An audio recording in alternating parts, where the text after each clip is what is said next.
Changing roles. Throughout our lives, we have continued to assume the same roles in the various stories in the lives of others.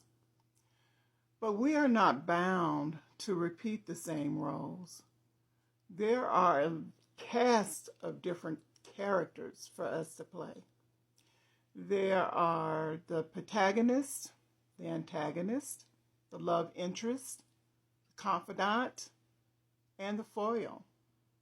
The protagonist is the main character. The antagonist is the villain. The love interest is the love interest of the protagonist.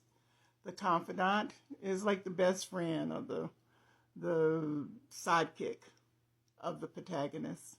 And the foil is typically the opposite of the protagonist, is the one that's causing the most trouble. So the protagonist in your life should be you. You should be the main character in your life. But you should not be the main character in somebody else's life.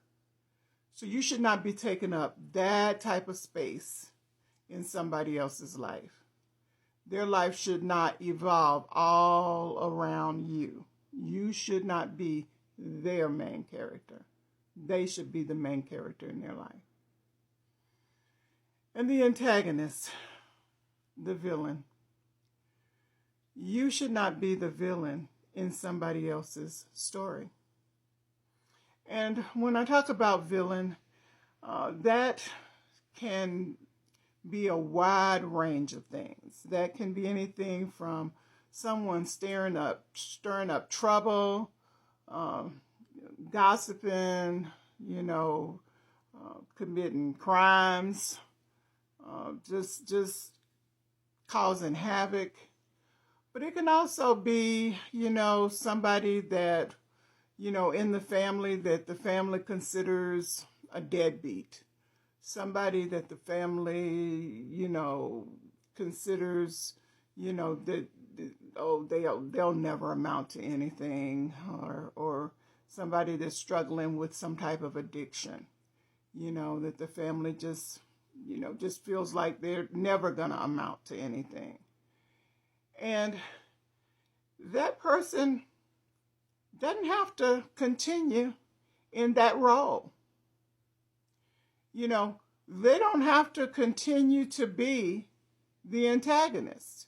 And if that person is you, you don't have to continue to be that black sheep of your family.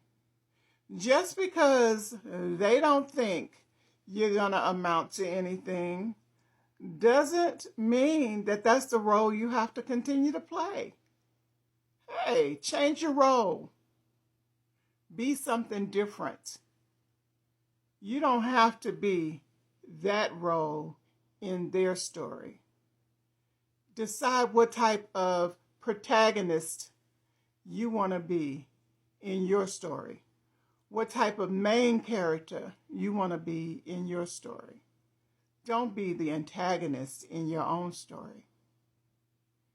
And when we talk about love interest, if you're with the love of your life, then it is absolutely okay to be the love interest in somebody else's story, because they're the love interest in your story. And if you're the confidant in somebody else's story and they're your best friend and vice versa, then that is perfectly okay. And so I challenge you to think about the role that you play in your own life and the type of role that you play in someone else's life, and whether it's time to change the role and the type of character you play. Think about it.